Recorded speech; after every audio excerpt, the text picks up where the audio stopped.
Warning, 30 Screams or Less may contain spoilers about movies that have recently been released. If you haven't seen the movie, go watch it, come back, and enjoy the show. Or, if you don't want to waste your time watching the movie and rather have two random horror dudes watch it for you, we got you covered as well.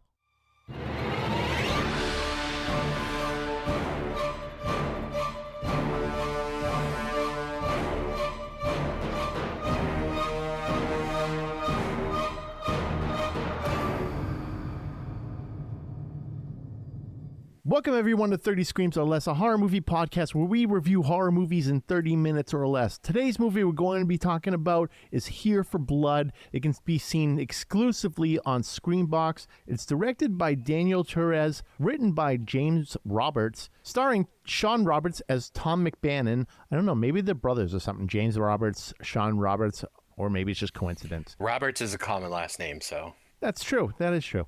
Maya, oh God, okay, I'm going to try to pronounce this name, but good Lord. Okay, Maya Misaljevic. That surprisingly sounds probably like what it is.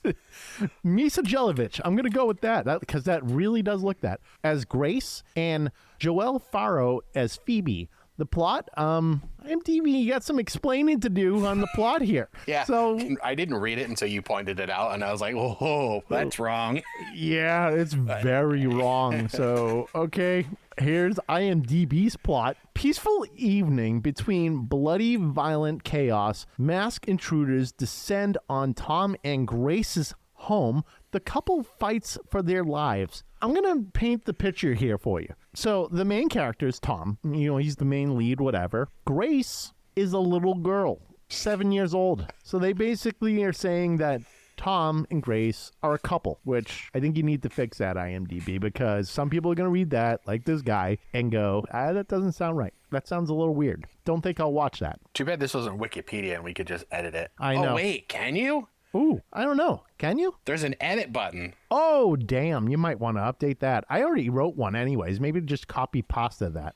Yeah, we might have to look into this. Yeah, but all right, here's my fixed version. As a favor, a professional wrestler offers to take over his girlfriend's, Phoebe, babysitting gig so she can study for her exam. Little did he know that soon the babysitter, Tom, would be fighting off a gang of cult members looking for their next sacrifice, Grace. But before we get into it, Corey, last night I was looking in the mirror and you know what? My beard was looking gnarly. And I said to myself, I can't look like this. I got to do something. So I decided to break out Beard Octane's beard wash and conditioner along with their beard oil. And dude, my beard looked amazing. I'm glad you turned me on to Beard Octane. Yeah, of course. Like I said, I've been using their products for years and I can vouch for them. And whether you're pounding IPAs or chopping wood, you got to look your best. Visit beardoctane.com and use the code 30screams10 at checkout for a 10% discount. It helps us. And like I said, the products are absolutely incredible.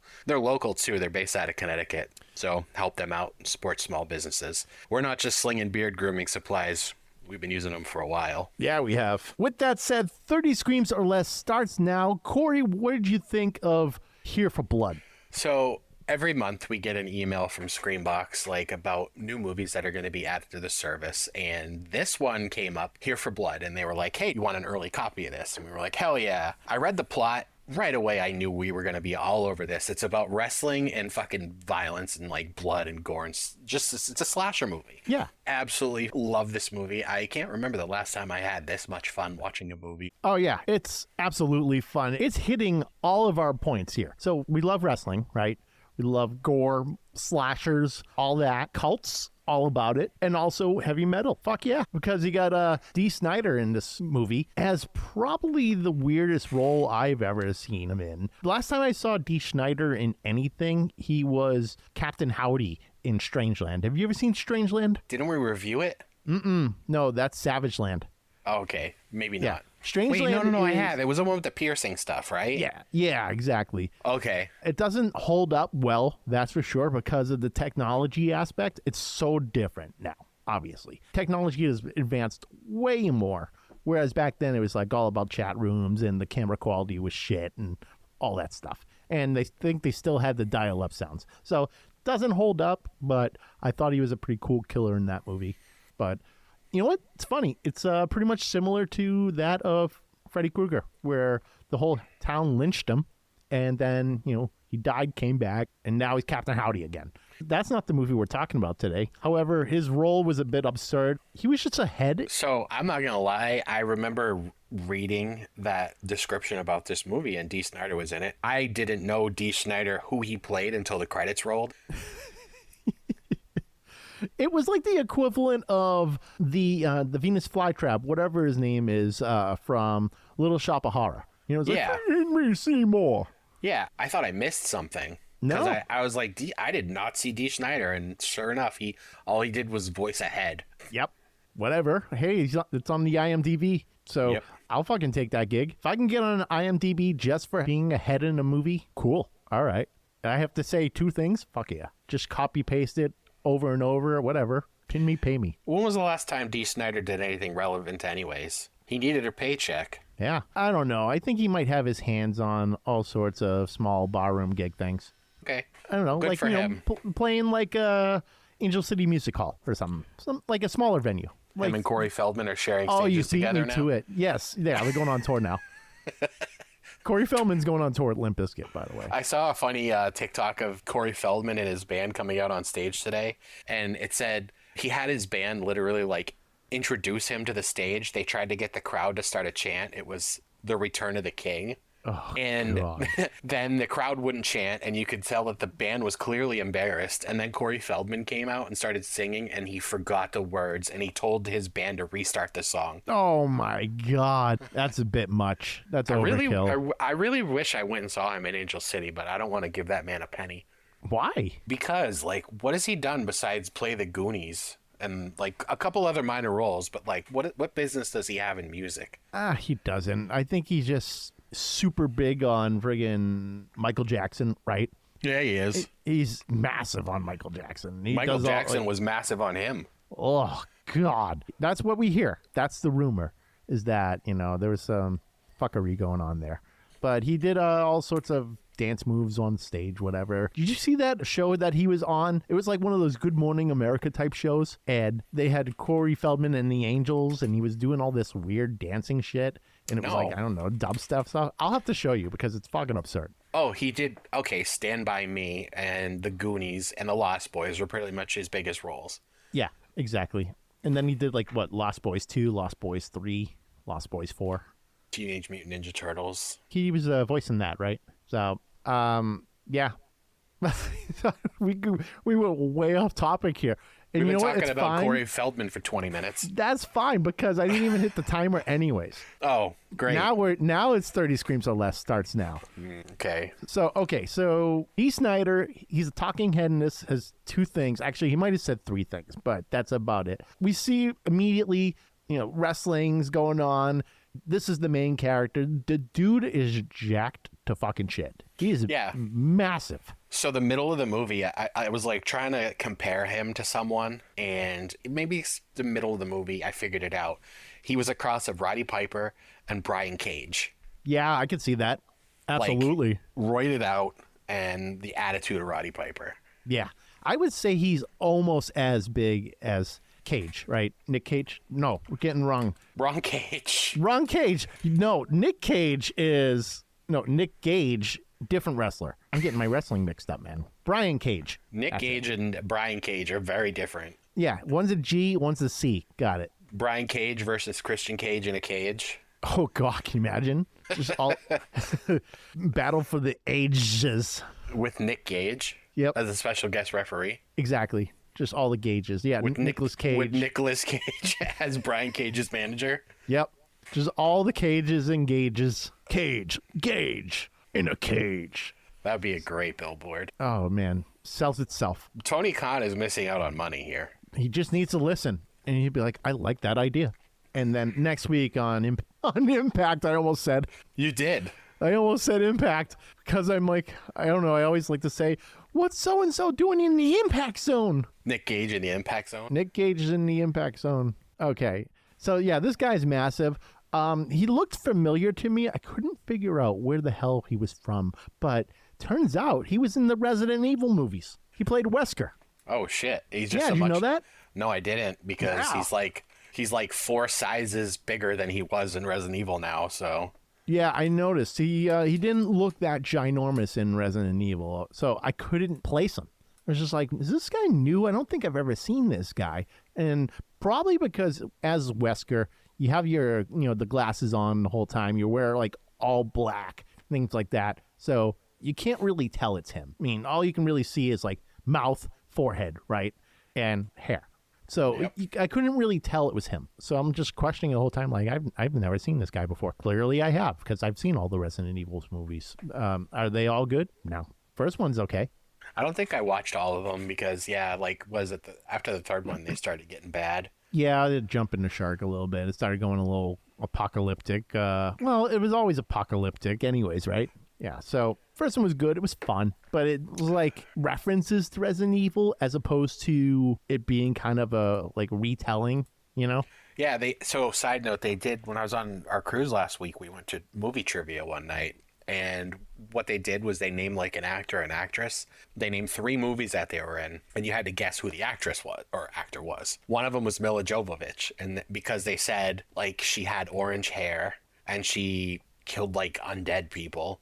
I can't remember what the third one was, but I knew immediately that it was Mila. Yeah. And I think we were one of the few in the room that actually got that question right. Oh, because Fifth Element and Resident Evil. Exactly. Yeah. So like she's been in all sorts of things, but I just can't think of anything off the top of my head, because I always know her from Fifth Element and Resident Evil, but she's been in other shit. I probably just haven't seen it. Yeah. So Whatever. Back to the movie. Did you think like right off the bat, it just felt like we were watching Scream? Yeah, I can see that. You have the woman walking into her house from, I think she was jogging. Is that what it was?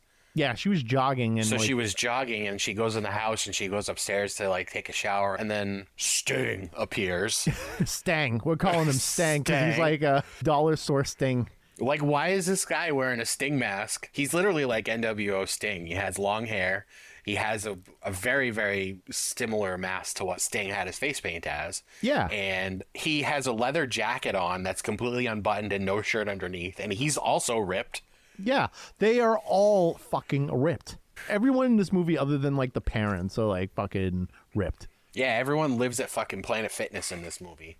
Exactly. They're ginormous. Okay, so here's what I was kind of thinking. This is why I was questioning, the main character, Tom, right? I was thinking, like, is this guy new? I don't know if they got him from, like, a fucking Planet Fitness or something, and they just needed someone big to be in this role to look like a wrestler. But like I said, turns out he's actually been in a lot of movies. But I'm looking at all these other guys, and I'm thinking, like, this is before I knew that he was in the Resident Evil movies. I'm thinking to myself, did they just hire a bunch of wrestlers, like independent wrestlers that I don't know about, and throw them in this movie? Because if that's the case, all right, cool. But But what do they call them? Enhancement talent? And enhancement talent. Yeah. I don't know how you're enhancement talent when you're like that fucking ginormous. Yeah. Like when I think enhancement talent, I think like Barry Horowitz, your Brooklyn Brawlers, things like that. Your Isaac Yankums? Yeah, your DDSs. Oh, yeah, Dr. Isaac Yankum. Yep, exactly. They don't really have that kind of enhancement talent anymore. It's just like whoever's in the roster doing the job. Unless they're trying to do a 2-on-1 squash match, then they hire some local, jabronis. Yeah, that's exactly it. They'll be on the road, like on a tour or whatever, and they'll call in a bunch of local jabronis, and fucking Brian Cage will squash them. Exactly. Yeah. Nick Gage. They marry, have kids. Fucking jacked Brian as fuck Cage with and weird Nick ass Cage teeth. got married? No, I'm just saying, like, they have kids, jacked as fuck with weird ass teeth. Well, the weird ass teeth is from years of Meth. what do they call that? Recreational drug use. Recreational drug use. Yeah. Yeah, he was doing it for fun. Good for him.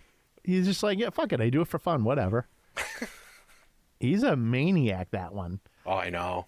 I don't want to talk anymore about him because I'm afraid of him. I met him. He's actually really nice. I'm Nice sure in he person. is. It seems like he's nice, but then when it's time for business, it's fucking time for work. He plays a character. Yeah, that's exactly it. He's a professional. He's a real life bank robber who plays a character in a wrestling ring. Yeah, he's a professional. Even though it's deathmatch wrestling and stuff, and a lot of people see it as fucking whatever, right? He's clearly a professional about it. He has fun. He does his like shit, whatever, with his friends, but he's hard as fuck, that one. The first time during this movie where I knew it was going to be fun, we're literally still at the beginning of the movie talking, by the way, when he goes over to Grace's house because he's babysitting, because Tom's girlfriend has to do homework, and asks Tom to go and babysit this little girl so she can focus on her homework. Anyways, he's at the little girl's house, Grace's house, and they order pizza, and the pizza delivery guy gets to the house, and the pizza delivery guy knows who Tom is. He's like, well, you're a famous wrestler. Can I get a picture or an autograph? Yeah. And Tom looks at him and he goes, you got $5? I was like, this man's a fucking carny. This movie rules. Yeah. Oh, it's like every wrestler out there, man. We've been to these things. We've been to these conventions where you're meeting all these wrestlers and you have to pay them for a photo, whatever. $20, $10, maybe $5 for Virgil, whoever. I've spent plenty of money on photos with wrestlers, especially Bret Hart, but that was worth it. So I paid less to meet Samoa Joe than I did to meet Alex Vincent. oh my God. Dude, so before Samoa Joe got signed to the WWE, I think you were there. We went to that show in Lowell at the Spinners Park. Yeah. He was charging $5. Samoa Joe. You can't even go to Wendy's with $5 anymore and like get a meal. No. Yeah. One of the greatest wrestlers in the world was charging $5 for meet and greet. That was right after Rey Mysterio killed a guy, because he was there too, and nobody was in his line because no one wanted to shake his hand in case, bad juju, they didn't want to die. Yeah, come on. That's so absurd. We can't shake your hand. You killed a man in the ring. So did fucking Great Khali, but also it probably dropped the guy fucking 9 feet onto his head. Yeah, and that's just from Great Khali standing straight up. Yeah, exactly. Fucking crazy. The Punjabi prison. Yeah. So I love this episode because we get to talk about wrestling. Yeah, and so does the Shining Wizards Network. They're just like, fuck yeah, they're going to talk horror and a shit ton of wrestling on this one. Right? Yeah, they don't know we're doing this one yet. I didn't tell them, so. No, they don't. So, it kind of brings me back to when I went to one of those wrestling conventions, and I talk about this story because it was so fucking absurd.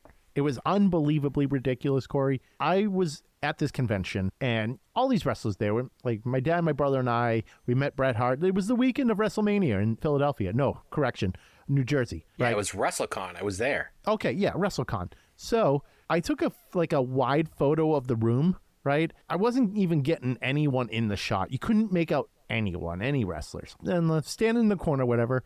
All of a sudden, this guy comes up to me, fucking jacked as shit. He's like, "Give me the photo." I'm like, "What are you talking about?" He's like, "You took a photo of Marlena." For those of you who don't know Marlena was Goldust's valet, right? Yeah. And her bodyguard came up to me demanding money because I took a photo of her. He's demanding like $20. I'm like, I'm not giving you any money. I didn't even take a photo of her. He's like, yeah, you did. Show me the photo. I forgot that she was Marlena because she's also Terry Runnels. Oh, yeah, that's right. Well, a lot of people, I think, know her as Marlena. So Yeah, that's why I went Marlena. But Terry Runnels. Iron Sheik rolled over my foot in his wheelchair at that show. Fuck yeah. Yeah, it was awesome. And I pissed next to the $1 Million Man. Took a piss right next to him. Good for you. Yeah. Do you look at your dick? He looked at mine and he was like, bro, everybody's got a price. And your price is to go to the hospital and get it fixed. Oh, God. So, yeah, that was a negative with that whole weekend because I had to deal with some roided out guy. Iron But Sheik everything else was great. Speaking of roided out guys, Iron Sheik was getting pushed around by a dude that looked like Batista. Not surprised. And it wasn't Batista. It was just his doppelganger. Oh, maybe it was Batista. Mason Ryan? Maybe? Maybe. Was he his... Mason Ryan wasn't... He was the Australian guy, right? Yeah, but he's doing Circus Olay now. Are you kidding me? I'm dead ass serious. Okay. Yeah, I read articles on the internet, and I was like, wow, okay, that's what he's up to. Interesting. Cool. So, all right, we have barely even touched the surface of this movie because of, like, the amount of wrestling involved in it. So, yeah, we're at the house. Tom's hanging out, takes the photo with the pizza guy. Next thing we see, Tom closes the door. Pizza guy gets his throat cut within, like, 30 seconds. So we already know shit's going to hit the fan. So at one point when Tom went upstairs and Grace was playing video games in her room, they all heard the creaking from the attic. Mm-hmm. Did you get the vibe that there was going to be more than one killer after? Because Tom went down to answer the door when the pizza got there. And then the pizza guy saw that guy at the end of the road. I was like, holy shit, there's more than one killer. I didn't know that at first. I'm thinking it was just one killer the whole time, which, okay, that's fine. But then when they opened the attic, one came down and then I saw another. I'm like, oh shit, there's two killers. I didn't realize it was going to escalate to like basically a cult. So we're talking like 5 or 6 killers that he's taking on. So, I didn't either, but I also got the vibe here that like once we do find out that there were people in the attic, I got the vibe that the parents were involved, which we later find out that they were, which we'll get to, but yeah, we'll get to it. It was kind of, I don't know, that part of it was kind of predictable to me, but yeah. It didn't even dawn on me that there were this many killers in this movie because I was just thinking like maybe it was a local cult. They needed to get their sacrifices in, all that stuff, right? So I was just thinking that, actually, at first I was just thinking maybe it was just some rogue killer who went around, did his shit, whatever. And then we hear the killer get a call like, oh, it's time. You need to get to work, whatever, blah, blah, blah. So I'm like, okay, now we have 2 people. Or the killer is, maybe that's his alter ego talking to him to go kill. Could have been that. But then we start seeing, okay, there's actually 2 people in the house, and they didn't match what Stang looked like. So now I'm like, okay, there must be 3 killers in this. And then we start tacking on more and more, and it turns out there was like 6 of them in total, 6 or 7 of them. But Tom went off on all of them. Yeah, he did. I loved it so much. Like the first guy, this poor guy, I don't even know what his name was. The one that's basically Marv from Home Alone. He's just getting fucked constantly. Yep. And he had to scream. The scream was great. Yeah. And so he basically gets in a fight with Tom, and Tom's in the kitchen with him. And this scene was so long of Tom holding this dude's face to the burner on an electric stove. Oh, man. And you see like the grates in the face. Oh, it was like awful because, yes, he would just hold it there. And he just kept holding it there. And so I'm a fan of slapstick comedy when you continue to do something over and over. Like if you carry out something a little bit longer than you should, sometimes it's funny. Like for instance, Family Guy, when Peter hurts his knee. Right? He said, ow, ow. Yeah, it just goes, it does that for minutes, right? They added that to Fortnite, and it's so fucking funny. What the... But that, yeah, you kill him because he's one of the bosses right now, and he just does that. He just falls on the ground and holds his knee and does that over and over again. I love it. It makes me laugh every single time. It's so dumb. But sometimes when you do that in movies or comedy or whatever, it's hilarious. But then, so he did the face, and then there was something else that happened to the guy too. But Tom annihilated this guy. I think he hit him with a frying pan, and then he burnt his face, and then like later on he cut off his fingers. It was just like a fucking one thing after another with this fucking guy. We're gonna just call him Marv. Yeah, later on he just, what was it, an axe, and he gets all of his fingers chopped off. Yep, exactly. Got all of his fingers chopped off, and then fucking, we'll call him Marv again. Marv decides to go into the house, put his hand on the burning stove that his face was just melted on, basically, to cauterize the wounds. And of course, like, just in epic fashion, screaming, then falls back on the ground. That guy got fucking annihilated. And his name was Bernie in the movie. Bernie was the MVP. Bernie was the MVP of this movie. He was the comedic aspect, the guy who was just there. He wanted to be a part of it, but couldn't hack it, just constantly failing. But he was still there, and he survived at the end. Yeah, and every single time you see him, he gets his ass kicked in some way. Every single time, without fail. Just fucked up every single time. It's so funny. But a lot of the moves that Tom was doing was wrestling based. So, we would have body slams and clotheslines and, and things like that. Oh, this part was great. The Macho Man Randy Savage amount of elbow drops onto that girl's boyfriend. Yeah, and he's just, I love it because it's happening in the background of this scene. He's just elbow dropping this dude repeatedly. And was it Phoebe was in the front of the scene? Was it talking to Grace in the kitchen? Here's what it was. So it was her friend got her throat bit by who's now a zombie boyfriend. So Chris, she's a fucking idiot. She deserved that. Yes, she did. Yep. So Tom just knocks this guy down, and he is continuously giving an elbow drop to this guy's head, and his brain is splattering all over the place, blood everywhere. And then the parents come in, and they're like, "What the hell is going on here?" That type deal. And Tom's like, "We have a situation." It's like People are breaking in, blah, blah, blah, all that stuff. We have a situation. We are under attack by a gang of sex perverts. When he said that, I spit out my drink. That was funny. That was very funny. So, and then at the end, they find out who it is, and he was just like, all right, they're not sex perverts. Nope, just the parents. The parents pulled this shit off the whole time. So Tom goes up to the attic to show the father that there's a head up there and some cult-looking shit. So basically, these people have been planning this whole thing. They've been in the house, and the father ends up stabbing Tom. And I'm like, okay, here's the double cross, the twist, if you will. And I'm like, okay, whatever. And then Stang comes in with his giant codpiece. The fucking thing is massive, and it's got like spikes on it. I'm like, this is fucking ridiculous. This whole movie is absolutely absurd. But him and Tom, they start getting into it.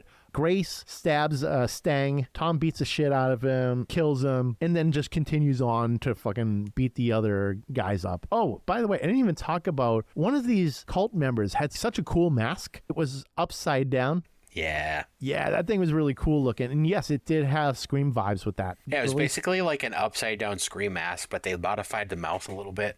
Mm-hmm. Yeah, I thought it was very cool. So with it being upside down, when he was like on top of the bed and he was looking down at Grace underneath the bed, it looked like it was right side up or something. It was very odd. So I thought it was cool looking. Yeah, definitely a really cool mask. The best mask in the movie.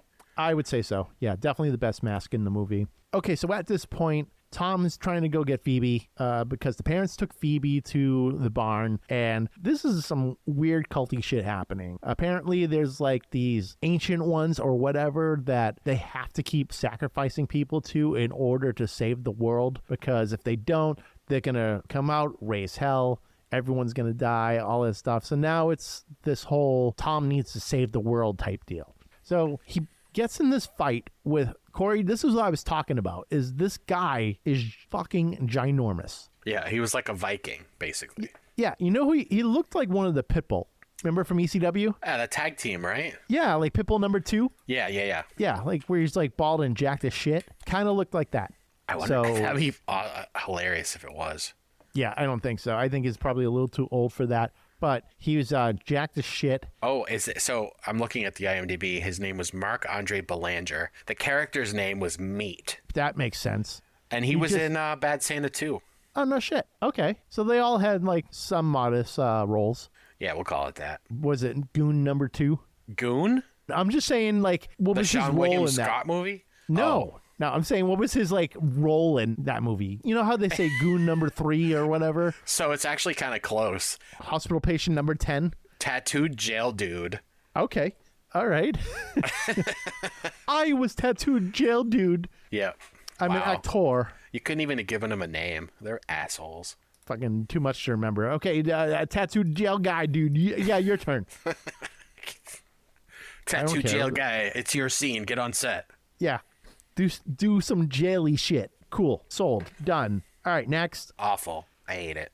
You know what? There's a character in this called Spinhead. Spinhead. Is that? No, maybe that's the one with the upside down ghost face looking mask. Okay, that would make sense. Slackjaw, Loverboy, Meat, Jackal. Oh, Jackal must have been the one where it was like they were kind of almost like crawling around and really weird, and Tom fucking beat the shit out of that one too. He reminded me of Junkrat from Overwatch. Oh, yeah. Good call. And then Grace, this is when I decided Grace was actually my favorite character of the movie, because, no, it wasn't Grace. It was Phoebe, who went to town on this thing's head with a meat cleaver. Mm-hmm. And just over and over and over. It was it was legitimately like a 10-minute scene of Phoebe just hitting this dude in the head with a cleaver. Yeah, and it was kind of like the same deal with Tom, where he was doing like the 20 elbow drops to the guy's head. It's like repetition sometimes is funny. Overkill. Massive overkill. The dude is probably dead after the first one. Yeah, that's exactly it. Overkill. Overkill sometimes is awesome. Yeah, especially in a comedy horror, because it fit the vibe so well. Like all the over-the-top shit they did in this movie, all the shit that Tom says. Like the scene where Tom gives Grace the keys to the car and he looks at her and he goes, "Stupid question, have you ever driven before?" She's fucking 7 years old. Of course not. She's like, well, my daddy and whatever showed me how to drive. Okay. I mean, I think we've all like had an opportunity to do something like that, or a lot of us had. So like right at this scene though, like as this fight's happening, which, like you said, it was a great fight between Meat and Tom. It's like a WrestleMania match. It was like two big men and the way they shot the cameras, the angles and whatnot. Yeah, it was like Vince McMahon's dream match, right? Yeah, and then whoa, we don't speak of him. We don't speak of him? No, he's canceled. Oh, yes, that's right. He is quite canceled. Anyways, I'm kidding though. Don't edit that out. I won't. No, don't worry. So this fight's happening, and then Grace shows up with the car, and she fucking runs this dude over. So they finally get Meat on the ground, and then they attach like a hook to his neck. This was the best beheading scene I've seen in my entire life. I love a good beheading, and this actually took the cake. Yeah, his head got pulled straight off from a hook. The rest of his body was just simply too heavy for his head, so it was probably like, nope, I'm staying down here. Head, you can go. And again, this was one of those scenes which was very long. It was just a zoomed-in camera angle of this dude just having a hook jammed in the side of his head. Clearly in agony, he's just screaming, and you have Tom, Grace, and Phoebe pulling on this other side of the chain, trying to literally pull this dude's head off, and eventually they do. It was amazing. It was great. Yeah, and then you have, like, the dad. The dad's dead at this point. The dad was thrown into the door where all the gods are, right? And got sacrificed. And at this point, it's just like the mother, Grace is there, Phoebe's there, Tom is there, and Meat, who they just, decapitated in epic fashion. And pretty much, you know what? This is what I was wondering, though, about, because now we're at the end of the movie. So just to kind of sum it up, this movie it's nuts. There's a lot of slapstick comedy and horror and slashing and blood and guts and everything. It's great. So what I didn't get, though, is like, clearly the mother's bad. She's a bad person. She tried killing her kid. She poisoned cookies in hopes that it would kill her daughter and then she could be sacrificed. But they all left together. I'm assuming that they were going to take her to the police station, but I can only imagine what would happen to Grace. Did Tom and Phoebe adopt her? Who knows? Yeah, but it's not like they tied her up or handcuffed or anything. She just casually got into the back of a car. Yeah. And they drove away. Exactly. It was odd. And then our dude Marv. No, wait. His name's Barry, right? Bernie, Barry, Marv, Harry. All of them. Bernie. It's Bernie. I remember now. Our dude Bernie shows up. He's got Dee Schneider's head, and Dee Schneider obviously still saying, "Feed me." And it's just Bernie left over with the head. So is there going to be a sequel? Who knows? Kind of left it open that way, and I hope there is. Yeah. Back again for blood, maybe. Well, if they actually listen to this, they're going to take that title and not give us any credit for it. So thanks, Steve. You're welcome. That's what you do. You don't do like Back for Blood 2. You add words in now. I don't know. I feel like I've noticed this lately where they're not doing like numbers for movies, right? Let's say Twister, right? You remember Twister back in the day? Oh, yeah. Now it's Twisters. With an S. Deadpool 3, they're doing the same thing. What, they're doing Deadpools? No, it's Deadpool and Wolverine. Exactly. So that's what they're doing now is they're not like saying it's Deadpool. Not a numerical number. It's not, when you make a sequel, they're not doing numerical anymore. Exactly. They just do it like a subtitle or a additional title or whatever. Right. And you know what? It kind of reminds me, Scream 5, they just called it Scream, didn't they? They didn't call it Scream 5, but we knew it was Scream 5. No, it was Scream 5 because I remember seeing the poster. Like, one of the letters was a V. Oh, okay. So that's what it was. It was called Scream, but in the logo, it was like there was a 4 in there. The M had like a emphasized V shape in it. That's right. Yeah. So, not 4, a V. So it was like Scream, but they were emphasizing a V in the name. So they were just calling it Scream, but we all knew it was Scream 5. Let's stop talking about Scream because it's going to make me depressed that we're never going to get another one. I think we will. There's always a way. There's always a way. I hope we don't because I don't want to see another Scream movie with the characters that they built this story on for the past, 4 and 5. Yep. Those characters aren't going to be in the 6th one. No, they won't. That's it's unfortunate. I don't know. Bring Stu back. They should have done that a while ago. They should have did it in the last one. Should have fucking made him and Sidney the killers. Yeah, the whole time. You know what?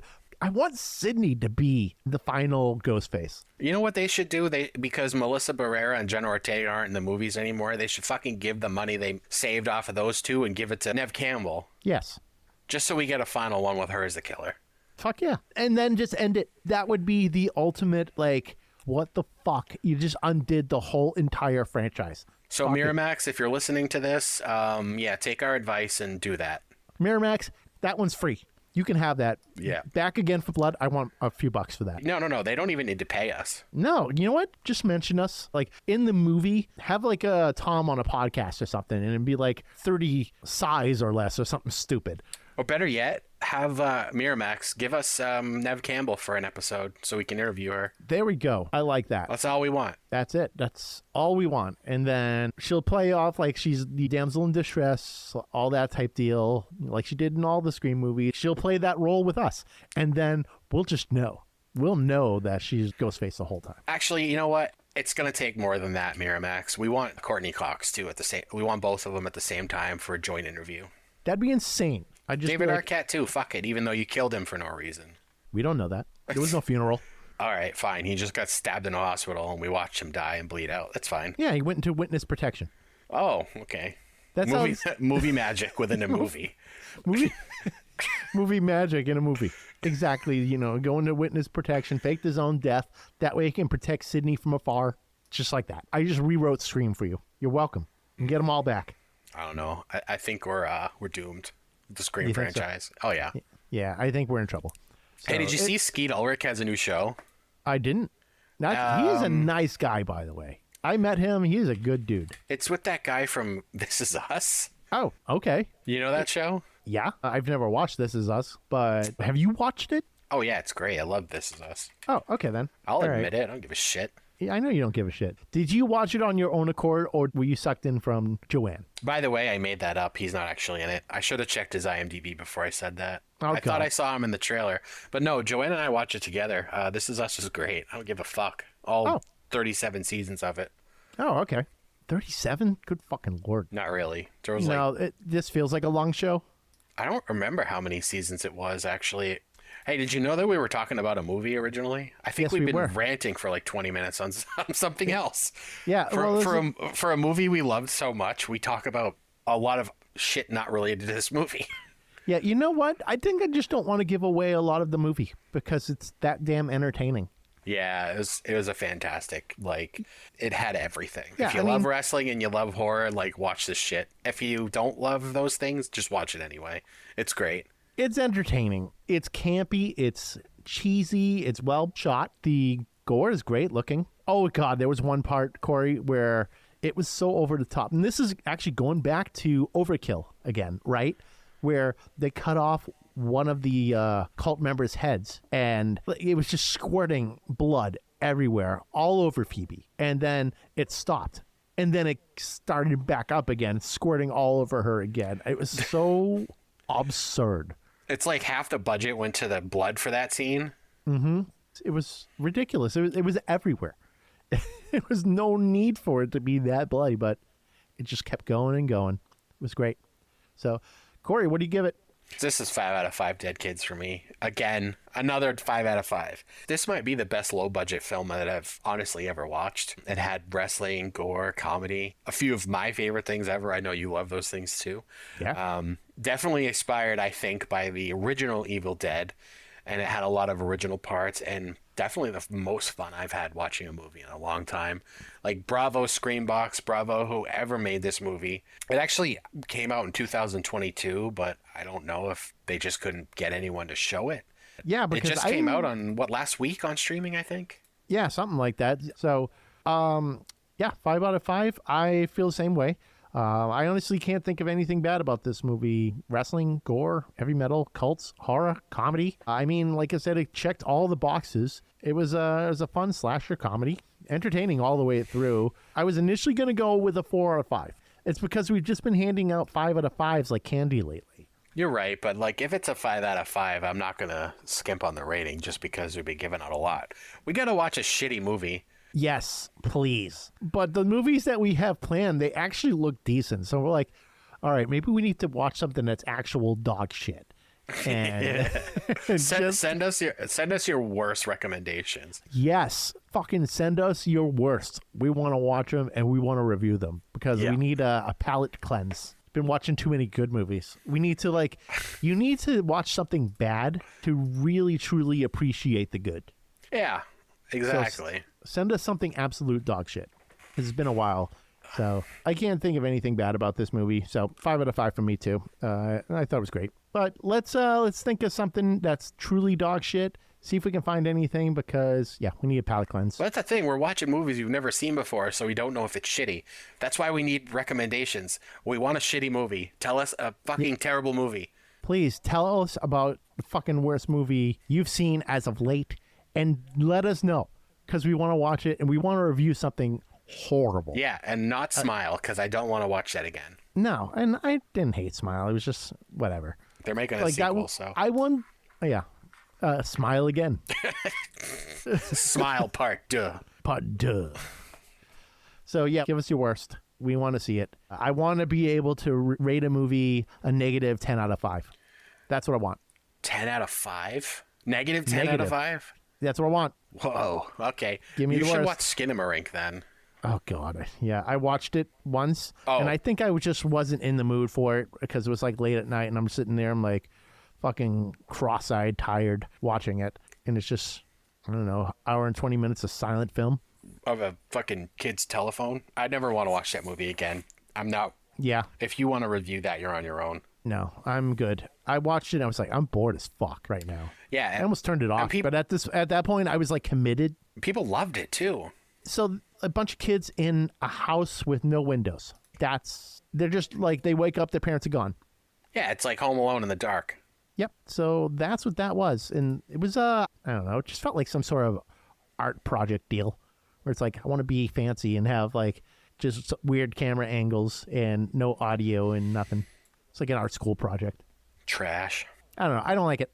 I just didn't like it. I didn't get it. It stinks. It stinks. All right, everyone, be sure to like, follow, and subscribe on Facebook, X, Instagram, TikTok, Threads, and YouTube. Leave us a 5-star review on all podcast platforms so we can get some more exposure. Of course, tell your friends.